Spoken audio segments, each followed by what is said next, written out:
Boa noite para todos. É uma alegria muito grande quando eu vejo mais pessoas na igreja, né? A gente teve um tempo fechado, voltamos semana passada, já com culto aí com 40%, agora aumentou para 60%, olha que beleza. A gente já pode praticamente, um número todo aí, já quase total, das pessoas dentro do culto. Graças a Deus por isso, amém? E já faz um tempo que a gente vem falando sobre a carta do apóstolo Paulo aos Romanos. E a gente começou lá no capítulo 1 e agora a gente já está no capítulo, quem sabe, vamos ver, capítulo? Capítulo 11, pessoal, versículo 11 a gente vai ver hoje. E a pergunta que a gente viu na semana passada, que trouxe certo desconforto para a gente, é a seguinte: Deus rejeita? Deus é um Deus que rejeita? E a gente viu que, na verdade, quem rejeitou a Deus não foi Deus que rejeitou, mas foram as pessoas, o povo, que rejeitou a Deus. Eu sei que a gente tem um pouco de desconforto com a tal ideia de que Deus rejeita alguém. E isso nos confunde, isso nos faz ficar meio perdidos e nos faz pensar sobre a própria pessoa de Deus. E a gente tem visto durante esse tempo como que Deus age, e a gente tem falado sobre predestinação, um tema muito badalado e discutido nos meios teológicos e às vezes até mesmo na igreja de forma geral. Mas afinal de contas, a pergunta de hoje nos faz ainda mais inquietos. Deus é bondoso ou é severo? A gente começa a ficar confuso. Será que Deus ele age com severidade, com rigidez? Ou será que Ele é bondoso, paciente, misericordioso? Parece que as duas coisas estão interligadas.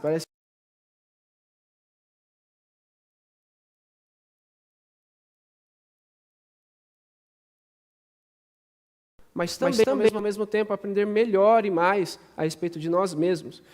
Porque dessas duas descobertas que vale toda a nossa vida. Quem é Deus e quem nós somos. Somente assim a gente vai poder ver com mais propriedade quem nós somos de fato e Deus, afinal de contas. E essa é a pergunta que nós vamos tentar responder nessa noite. Se Deus assim nos ajudar. Glória a Deus. Por isso, vamos lá então, Romanos capítulo 11, pessoal, versículo 11, eu já dei o spoiler para vocês. Acaso o povo de Deus tropeçou e caiu? Vamos de novo?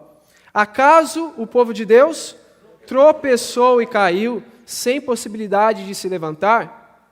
Claro que não. Foram desobedientes e por isso Deus tornou a salvação acessível aos gentios, para que o seu próprio povo sentisse ciúme. Se os gentios foram enriquecidos porque os israelitas fracassaram, ao rejeitar a salvação que Deus lhes oferece, imaginem como será maior a bênção para o mundo quando Israel for plenamente restaurado. Então começa com aquela pergunta ainda anterior. Deus rejeitou o seu povo e agora ele acrescenta um adicional. Para sempre? Será que eles vão ficar assim para sempre? E a gente ouve como resposta um sonoro e enfático não. Deus não rejeitou o seu povo, muito menos para sempre. Deus, por diversas vezes, demonstrou, ele apontou todo o seu amor para com Israel. E não apenas isso, ele provou esse amor. Ele provou esse amor de diversas formas e por diversas ocasiões. Basta a gente abrir a Bíblia e a gente vai ver que está repleto de demonstrações de afeto, de carinho, de paciência e de amor de Deus. Deus liberta o povo de Israel por diversas ocasiões. Deus abre um mar para eles passarem. Deus alimenta eles no deserto por 400 anos. 40 anos, 400 anos de escravidão, muito obrigado. Isso mesmo. 40 anos alimentando o pessoal no deserto. E as sandálias deles não se desgastavam. Deus parou o planeta. A Bíblia descreve como o sol, mas a gente sabe que foi a terra quem parou. E ali eles puderam guerrear e vencer várias batalhas. Várias batalhas que Deus deu a vitória para eles. Além de tudo, Deus perdoou seguidamente, uma vez após outra, aquele povo. Assim por diante, a gente pode ver várias outras histórias de reis,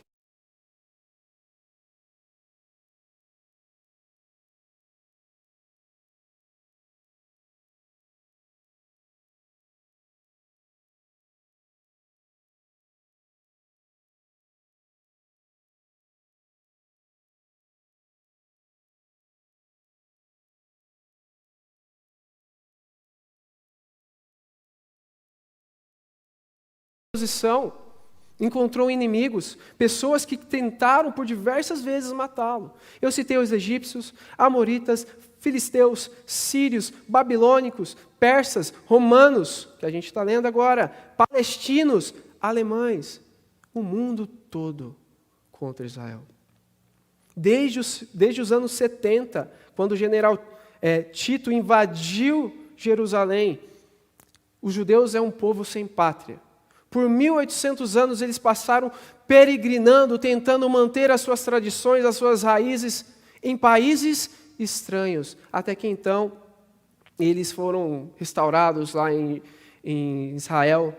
E, enfim, lá, na verdade, não tem só judeus, é uma divisão, uma briga grande até hoje. E falando do povo judeu, a gente sabe que eles também fazem parte, eles têm parte com o amor de Deus para com eles. Deus demonstrou o amor para com eles o tempo todo. E eu estou falando dos judeus, talvez uns de nós, né, alguns de nós, todos nós talvez, estamos pensando, mas o que isso tem a ver comigo? Né? Não tem nada a ver comigo, eu não sou judeu, não tenho parente judeu, não tem nada a ver com isso. Mas quando a gente olha para a Bíblia, a gente percebe que existem promessas para aquele povo que são lançadas também em luz a nós. Ou parece, de alguma forma, que se trata de uma grande família. Quando a gente fala do povo judeu, de certa forma, parece que nós estamos falando um pouquinho de nós também. Parece que há um pouquinho de nós neles. E não o contrário, tá? Um pouquinho de nós neles. Porque nós viemos ser abençoados por meio deles. E olha, isso que é muito impressionante na história de Israel em relação ao mundo todo. Porque Deus havia prometido para o patriarca dessa nação que ele haveria de abençoar todas as famílias da terra por meio dele. A gente sabe que o que isso significa é por meio da sua descendência, e o que vai culminar em Jesus Cristo, o Filho de Deus, descendente de Abraão, judeu, por sinal. Isso é impressionante na história desse povo e como eles vieram abençoar todo o restante do mundo. Eu vou trazer alguns exemplos de bênçãos, exemplos assim, basicamente, a início, meramente físicos e carnais, ok? Olha só, uma curiosidade, existe um prêmio para as pessoas célebres, pessoas ilustres no nosso mundo, chamado Prêmio Nobel. E tem prêmio Nobel para tudo que é lado, né? E muitos judeus ganharam o prêmio Nobel na medicina, química, economia, física.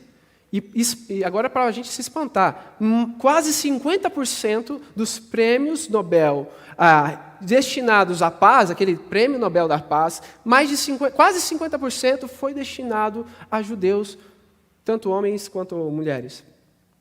E olha só que interessante, apenas 0,2% da população judaica representa 2% da população do mundo, né? Os judeus. É muito pouco para quase 50% fazendo a diferença no mundo. É para a gente até se corar um pouco de vergonha, porque o que o apóstolo Paulo vai apontar daqui a pouco é que nós deveríamos causar neles ciúmes. Está aí, ó. Está aí no texto, para que seu próprio povo sentisse ciúme. Não o contrário, não nós vermos eles fazendo coisas tão incríveis enquanto o seu povo. O cristão ele tem que ser uma sumeridade a respeito de tudo. Em todas as esferas, o cristão ele tem que despontar bem. Agora, algumas coisas interessantíssimas que contribuem para o bem. O povo judeu trouxe a ideia de um Deus único. Nenhuma outra religião antes falava a respeito de um único Deus.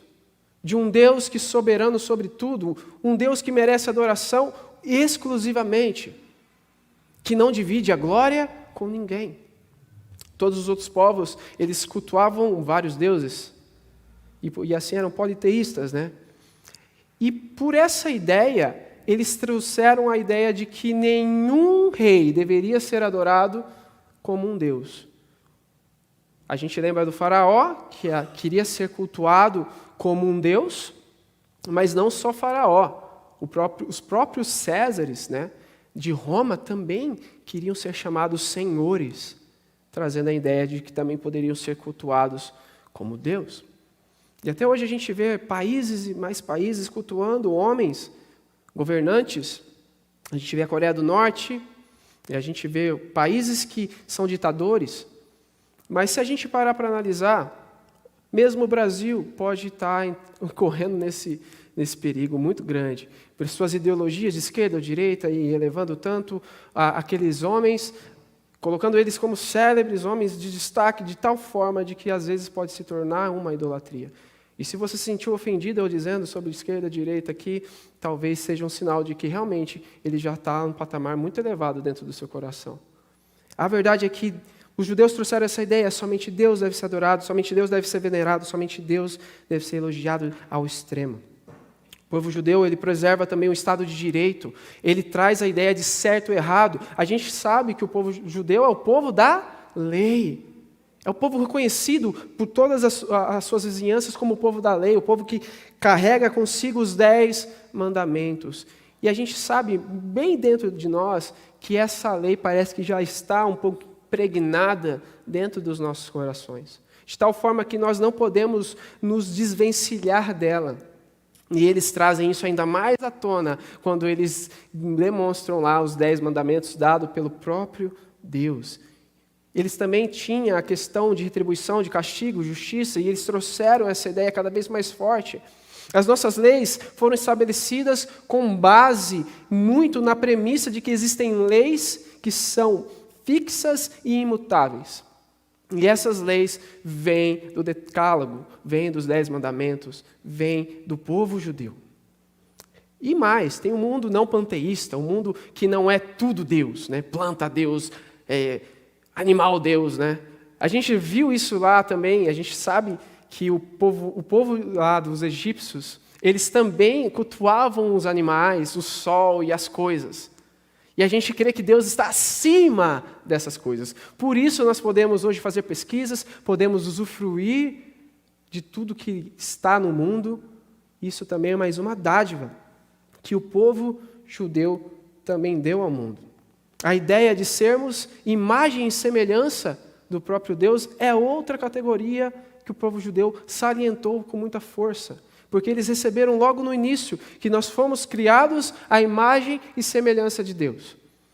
E pode-se discutir ou não, mas a verdade é que toda a premissa de que nós temos o mesmo valor não veio de ideologias fora do mundo, de Deus, aliás. Veio de Deus, veio dele. A premissa de que todos nós, homem e mulher, preto, branco, seja lá pequeno ou grande, temos o mesmo valor, porque todos nós somos feitos à imagem e semelhança de Deus. Carregamos em nós essa graça, um pouquinho pelo menos que seja.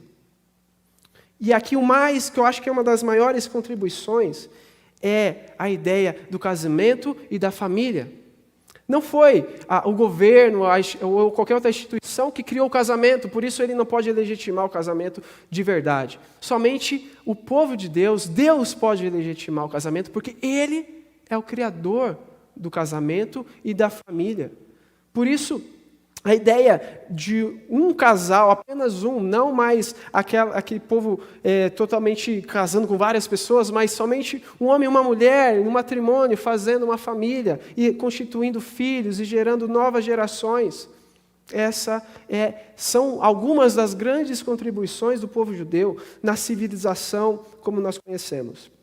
A tradição judaica, e agora também cristã, carregou mais ou menos quase toda a ética que se diz que é bom por aí. Eu sei que muitos discutem e dizem que nós cristãos somos completamente perversos e muitas vezes rudes com as pessoas de fora, mas muito pelo contrário, o que nós vemos desde o judaísmo até chegar agora em nós, é a ideia de que nós preservamos a vida, rogamos realmente pelas pessoas e valorizamos o ser humano, valorizamos o que é certo e, por isso, tudo que é boa dádiva nesse mundo veio dessa tradição.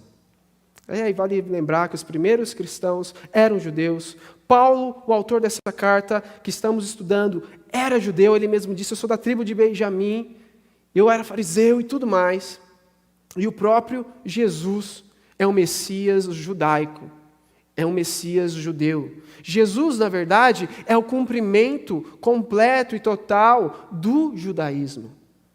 Atos 2, quando nós vemos a festa do Pentecoste, nós muitas vezes associamos logo a nós, cristãos, mas na verdade é uma festa judaica, onde o Espírito Santo aparece. Não somente aparece, mas ele enche a cada um dos presentes. Então, nós temos muito, muito que agradecer a essa tradição. A nossa Bíblia, todo o Antigo Testamento foi escrito em hebraico. E como eu disse, Jesus é uma promessa feita a este povo. Mas mesmo assim, muitos deste povo não amam, como a gente já acabou de ver. E o porquê? Porque muitos judeus não amam a Jesus. E a gente vai continuar o texto dizendo... Peraí. Não, vamos continuar lendo esse mesmo texto. Esse mesmo trecho, o versículo 11 e 12. A gente vê que o que está em negrito aí, negrito não, em destaque, né? Tropeçou e caiu. Por acaso o povo de Deus tropeçou e caiu para sempre? Então a primeira razão porque o povo não ama a Jesus, o povo judeu não ama Jesus, é porque eles tropeçaram. E de que forma eles vieram a tropeçar? Muito obrigado, meu irmão. Deus te abençoe. Uma aguinha aqui cai bem, valeu. Obrigado. De que forma o povo judeu tropeçou e caiu? Eles tropeçaram justamente na religião e na tradição. Religião e tradição, de modo geral, não é algo ruim, tá bom? De modo geral, religião significa ligar, estar ligado novamente, religar, né? Essa é a ideia. Religar a quem? A Deus. E tradição é tudo que é dado de pai para filho, de geração em geração, algo que geralmente é bom, mas muitas vezes não é.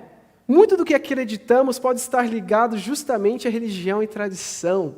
Pode ter sido dado por nossos pais, por nossa família, pode ter sido dado por líderes não tão bem intencionados, ou até bem intencionados, mas, totalmente equivocados, que às vezes são muito religiosos no sentido de muito apegado a algo que não é totalmente importante, e dominadoras.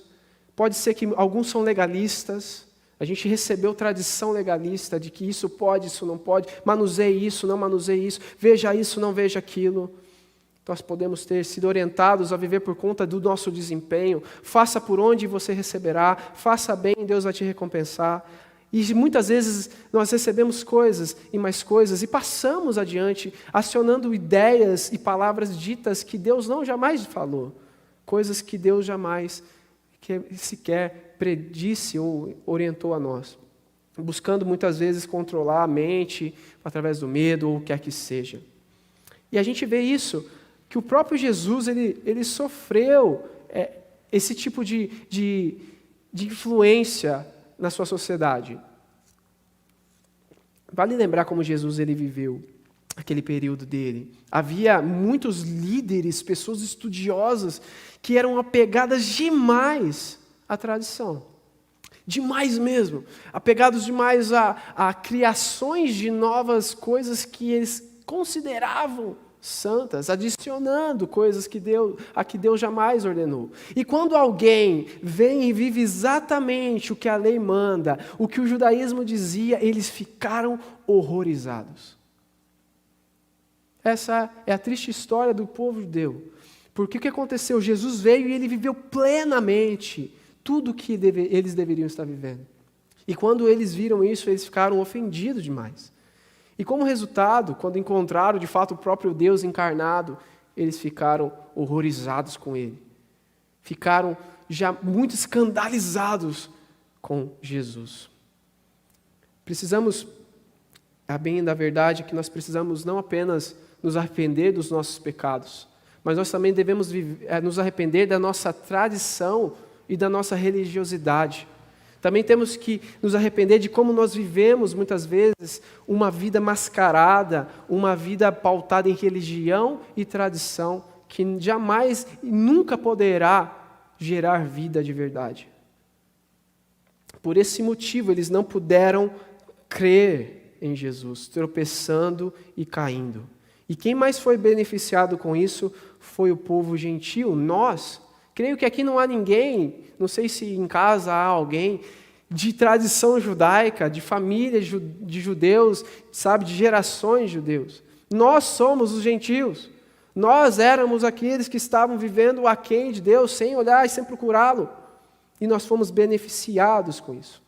Hoje há cerca de 7 milhões de judeus. Na verdade, 12 milhões espalhados pelo mundo e 7 milhões que hoje são considerados ateístas. Eles não seguem nem mesmo o judaísmo. Enquanto bilhões de gentios ao redor do mundo adoram a Jesus, amam a Jesus. Por isso que Paulo, na continuação, ele vai se direcionar agora aos gentios. Ele vai dizer para os gentios o seguinte: Dirijo-me especialmente a vocês, gentios, e uma vez que fui designado apóstolo aos gentios, enfatizo isso, porque desejo que, de algum modo, o povo de Israel sinta ciúme, e assim eu possa levar alguns deles à salvação. Pois se a rejeição deles possibilitou que o resto do mundo se reconciliasse com Deus, a aceitação será ainda mais maravilhosa. Será vida para os que estavam mortos. Talvez alguns de nós tenham percebido pela segunda vez o termo ciúme. Ciúme. E a pergunta talvez que está passando pela cabeça de cada um de nós é: por acaso existe algum ciúme que é bom? Eu tive um namorado uma vez que foi horrível, eu tive uma namorada que me prendia, que me sufocava, que era abusiva. E você falou: não, definitivamente, ciúmes não pode ser algo bom.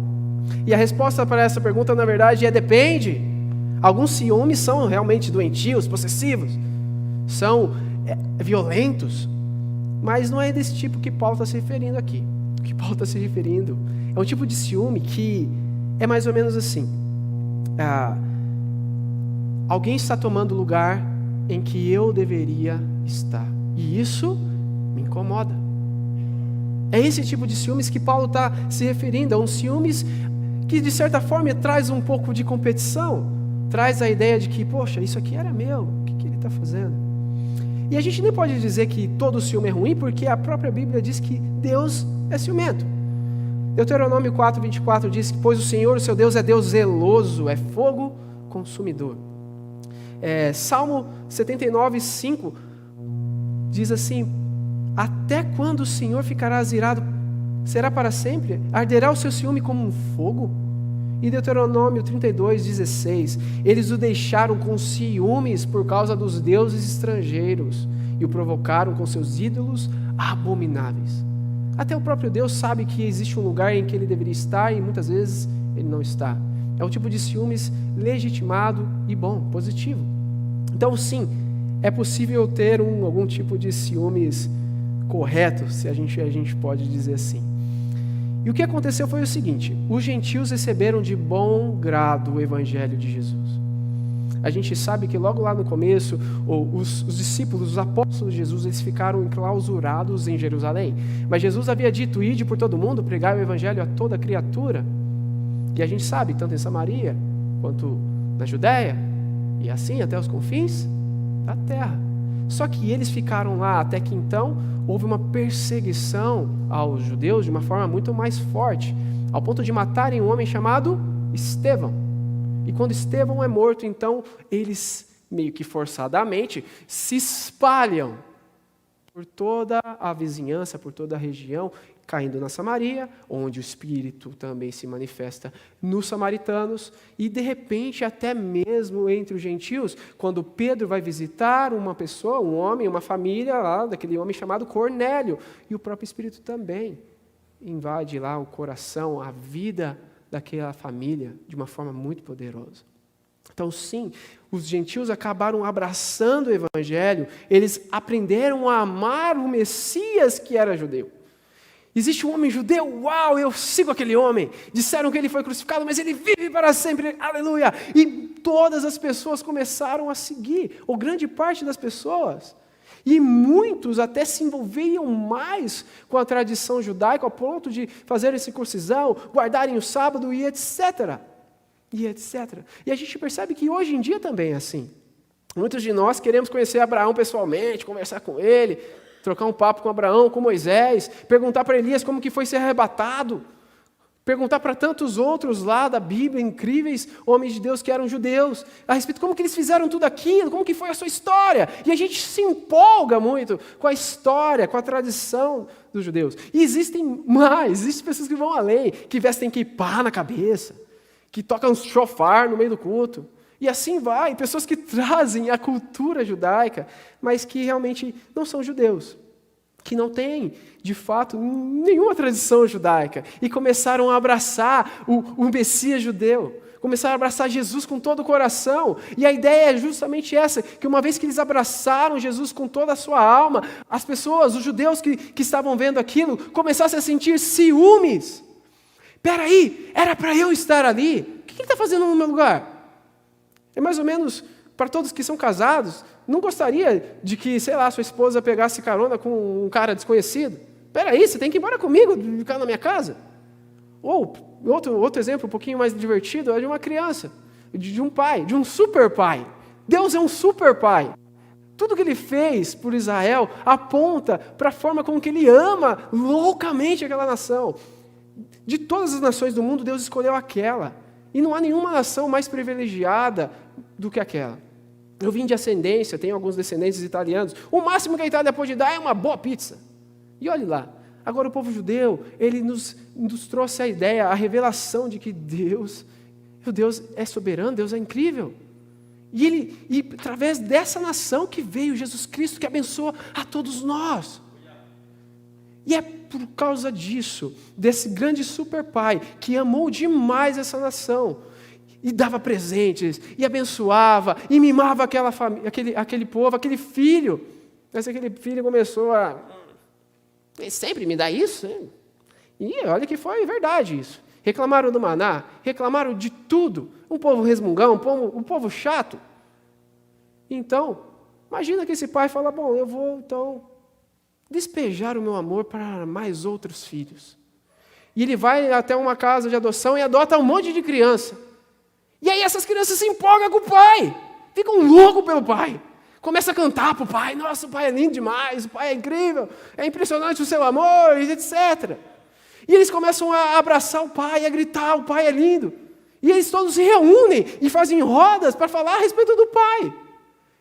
E é sempre uma pessoa, um filho lá que fica falando do pai para eles, eles vibram o pai é lindo, o pai é demais, eu amo o pai, o Jesus é incrível.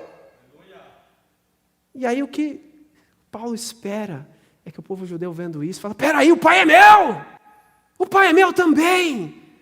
O que eles estão fazendo lá? Eu vou querer também isso, eu vou cantar, peraí, o pai é lindo também, o pai é maravilhoso. Essa é a ideia que Paulo está querendo passar para que nós pudéssemos ter uma vida tão vibrante e que amasse Jesus de tal forma incrível, de uma forma tão abundante, que as pessoas, os judeus vendo isso, falassem, espera aí, eu tenho que participar disso, eu estou perdendo alguma coisa. Eu deixei alguma coisa para trás, eu tenho que voltar. Eu quero saber mais a respeito desse Jesus, velho. Eu preciso me jogar mais nisso, eu quero entender melhor isso. Mas o que acontece quando a gente não desperta ciúmes neles? Ao invés disso, nós despertamos medo, despertamos um sentimento de que nós somos inadequados demais, não vivemos aquilo que nós falamos tanto. Ao mesmo tempo que há uma causa, um efeito incrível quando cristãos de verdade vivem para Cristo, também há uma causa horrorosa quando eles não vivem. Mas vamos continuar o texto? O texto vai dizer, se a parte da massa entregue como oferta é santa, então toda ela é santa. E se as raízes da árvore são santas, os ramos também o serão. Paulo vai utilizar de duas metáforas. A primeira é a respeito da massa culinária, a segunda é a respeito de uma árvore. Ele vai falar um pouquinho mais dessa árvore, que ele vai dar mais ênfase na segunda metáfora. Olha só. Mas alguns desses ramos, alguns do povo de Israel, foram cortados. E vocês, gentios, que eram ramos de uma oliveira brava, uma oliveira... Leandro? Estou brincando. O Leandro não é bravo, não. O Leandro é um amor de pessoa, um doce. É só uma brincadeirinha. E vocês, gentios, que eram ramos de uma oliveira brava, foram enxertados na árvore. Agora, portanto, participem do alimento nutritivo que vem da raiz da oliveira especial de Deus. No entanto, não devem se orgulhar de terem sido enxertados no lugar dos ramos que foram cortados, pois é raiz que sustenta o ramo e não o contrário. Então Paulo ele vai falar a respeito de ramo, ele vai falar a respeito de uma oliveira cultivada, uma oliveira que é cuidada, que é podada, que é bem tratada, e de uma oliveira selvagem, brava, rústica. E aí eu vou tentar explicar um pouquinho. Eu não sou expert, muito pelo contrário. Se fosse o Edinho, certeza, ele sabe de pescaria, sabe de horticultura e tudo mais. Não é minha praia, mas eu fui pesquisar a respeito de oliveira cultivada e oliveira brava. São os dois tipos utilizados aqui pelo apóstolo Paulo para explicar essa metáfora. A oliveira cultivada, ela nada mais é que as oliveiras utilizadas para o cultivo, que elas davam lucro para aqueles que assim cuidavam dela. Por isso precisava de um jardineiro muito assim dedicado, um jardineiro cuidadoso, porque se ela fosse bem tratada logo no seu começo do seu plantio, no seu crescimento, essa oliveira poderia durar 3 anos é pouco, né? Agora imagine 400 anos. Pois é, se bem cuidada, essa oliveira cultivada ela pode durar 400 anos. Mas para isso ela precisava de poda, de cuidados periódicos a respeito da sua saúde. Uma oliveira que pode ser muito frutífera, porque ela dava muito fruto. Ela podia fornecer azeite que dava para alimentação, luz e cuidados para a saúde naquele tempo. E quem é essa oliveira cultivada? O apóstolo Paulo diz que são os judeus. Eles são a oliveira cultivada, a oliveira frutífera. Mas há uma segunda oliveira, a oliveira brava, a oliveira selvagem, que tem os seus galhos e as árvores completamente inúteis. É nós mesmo, né? Tudo bagunçado, vivendo tudo torto, sabe? Completamente inútil. E elas não são lucrativas em hipótese nenhuma, nem mesmo o seu tronco serve para fazer algum móvel, alguma coisa.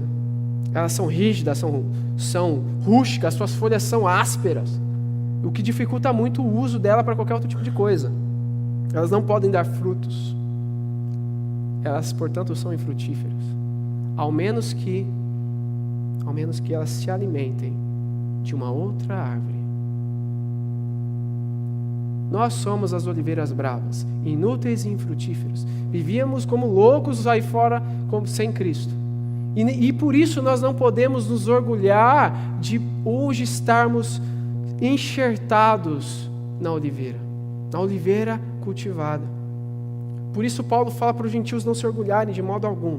E ele continua o texto dizendo o seguinte: talvez digam, esses ramos foram cortados para abrir espaço para nós.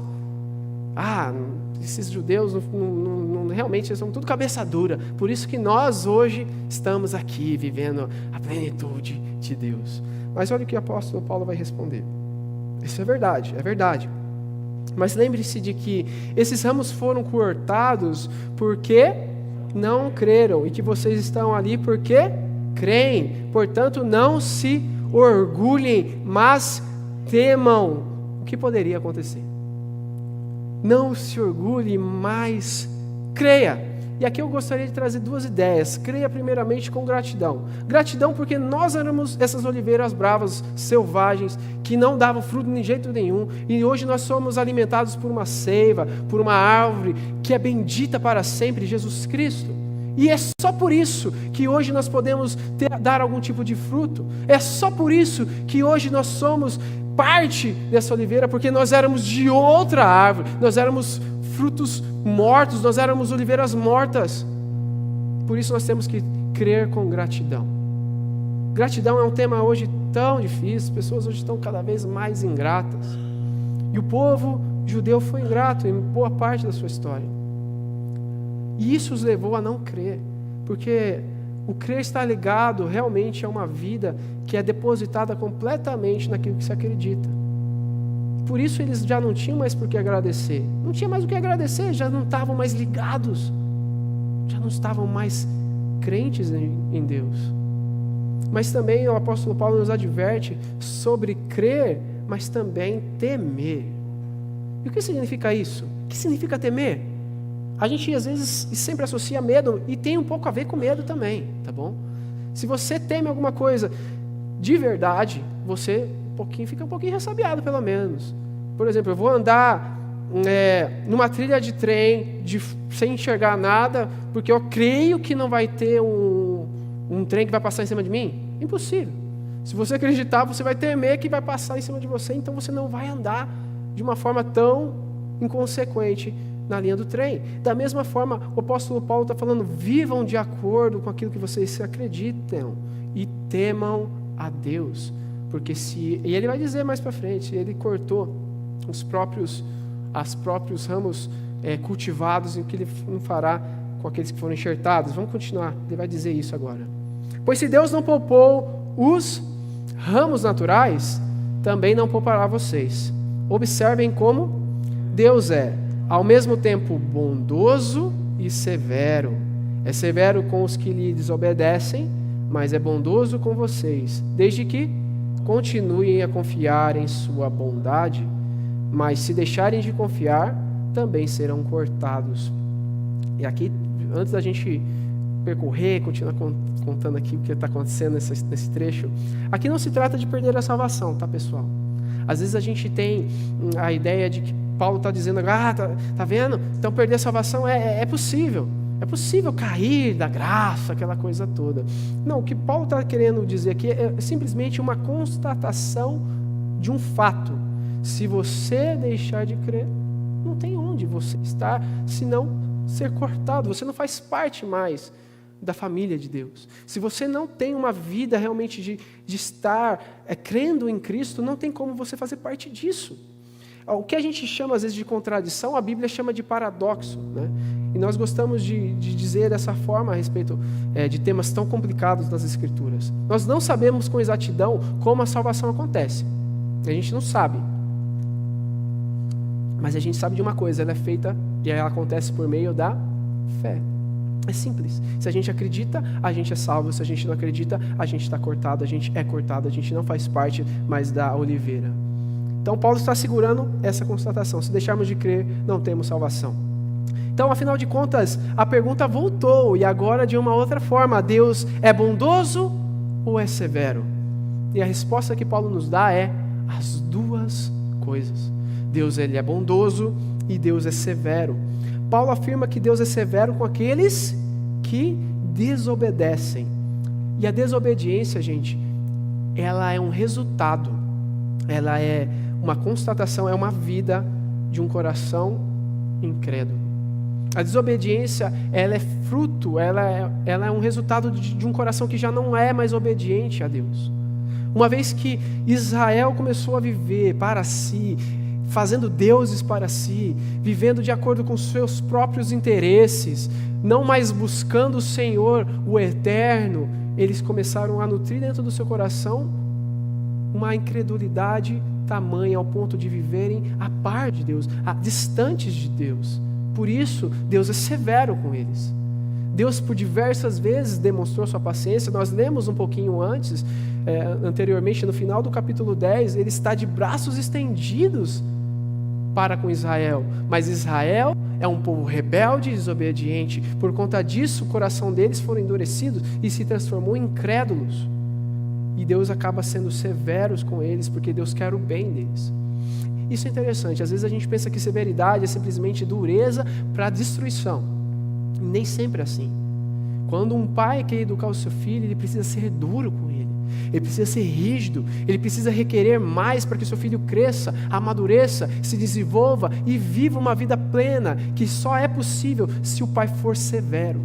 Então Deus sim é severo, porque Ele precisa ser severo. Se Ele não for severo, Ele pode ser inconsequente, um Deus, que tanto faz, que não liga para o destino das pessoas, mas Ele é severo sim. Mas Ele também é bondoso. Ele é bondoso para aqueles que nele se refugiam. A gente lê lá em João, capítulo 15, Jesus usando a própria linguagem também de uma oliveira. Olha que interessante. E ele está prestes a ser entregue, ele está prestes a passar pelo momento mais difícil da sua vida, que é carregar sobre si o peso do pecado da humanidade. E ele vai trazer essa linguagem, essa metáfora, dizendo: eu sou a videira verdadeira e o meu pai é o agricultor. Todo ramo que estiver em mim dá fruto, mas todo ramo que não dá fruto, ele corta. Ele corta. E todo ramo que dá fruto, ele poda para que gere mais e produza mais. E assim por diante, ele continua e vai falando a respeito de como ele é o ramo, o ramo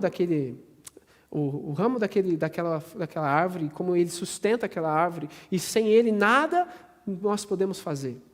Por diversas vezes, Jesus vai dizendo isso: permaneçam em mim e assim vocês vão dar frutos. E o fruto aqui que é o termo mais importante que eu queria trazer. Porque Israel parou de gerar frutos. Depois que Cristo chegou e culminou, ele foi o cumprimento total do judaísmo, ele abençoou todas as nações, ele chamou para si pessoas que eram judeus, e eles depois propagaram o evangelho, propagaram a boa notícia, e isso foi gerando frutos, ao ponto de que todas as nações foram abençoadas, foram alcançadas, povos de toda língua, toda raça, toda cor, de todos os lugares foram alcançados por essa mensagem. Mas quando Israel parou de gerar frutos, quando Israel parou de crer em Jesus, de crer em Deus, eles se transformaram em um povo inútil, em ramos inúteis, e por isso o agricultor foi lá e cortou. Por isso que a gente tem que tomar cuidado, porque o apóstolo Paulo diz: desde que continuem a confiar em sua bondade, a bondade de Deus acompanhará vocês. O que Deus requer de nós é algo tão simples, mas às vezes tão difícil. É simples porque basta acreditar, mas é difícil porque parece que as dificuldades da vida, os problemas conjugais, as dificuldades da criação com os filhos, as dificuldades da saúde, os problemas do mundo, as pandemias, as guerras, os rumores de guerras, tudo isso vem nos abalando, vem nos bambeando ao ponto de nós já não termos mais tanta confiança assim na pessoa de Deus. É mais fácil depositar a confiança na nossa força. É mais fácil confiarmos no braço na força dos nossos braços, no poder da nossa mente, na capacidade e na inteligência que temos, do que crer de que nada e ninguém, nada no mundo fugiu, nenhum acontecimento fugiu das mãos soberanas e poderosas de Deus. Por isso Deus ele requer que nós creiamos,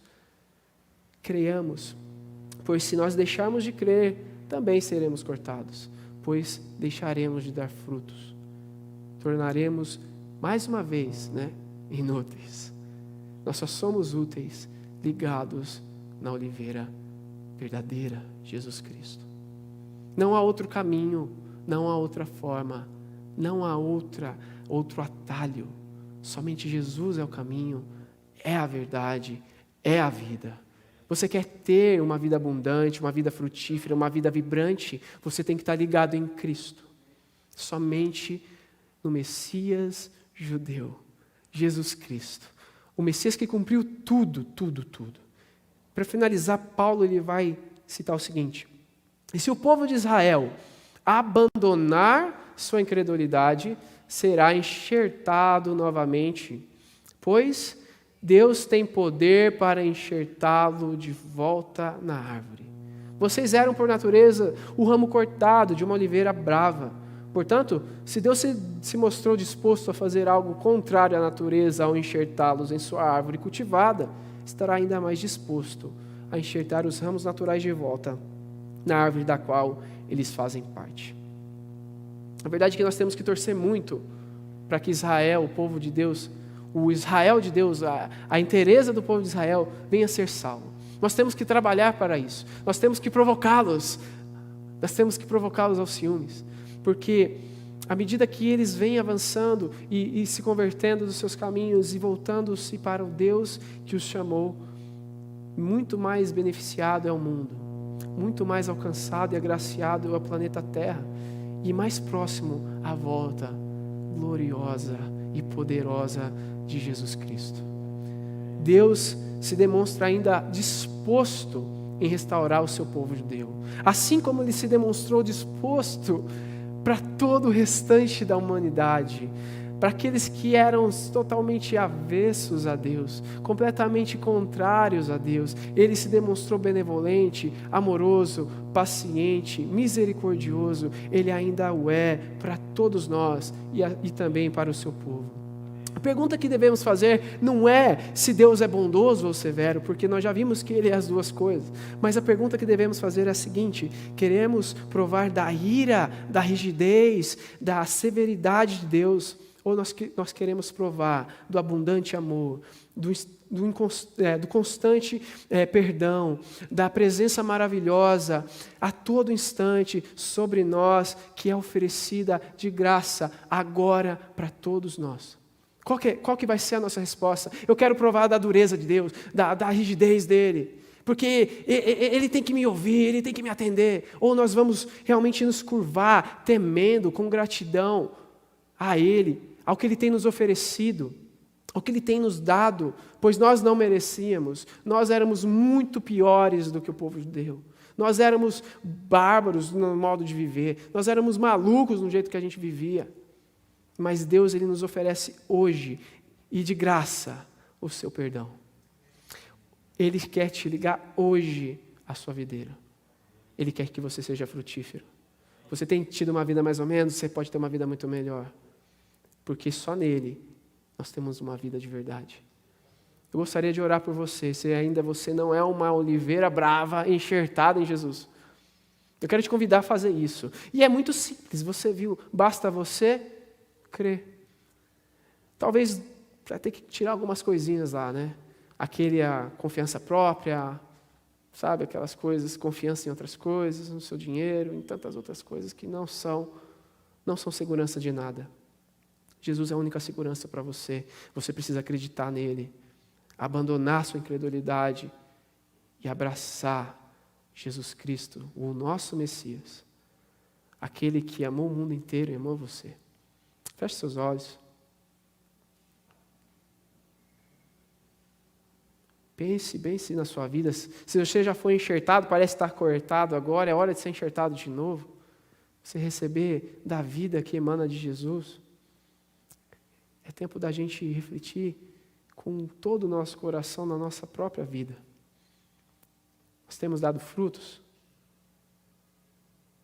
Nós temos amado o Pai loucamente? Tão louco como nós vivíamos antes ou está meio apagadinho? É tempo da gente se perguntar se de fato nós estamos ligados a Cristo. Quero convidar você, vamos orar. Senhor, nós queremos sim, Pai, ser uma luz ao mundo.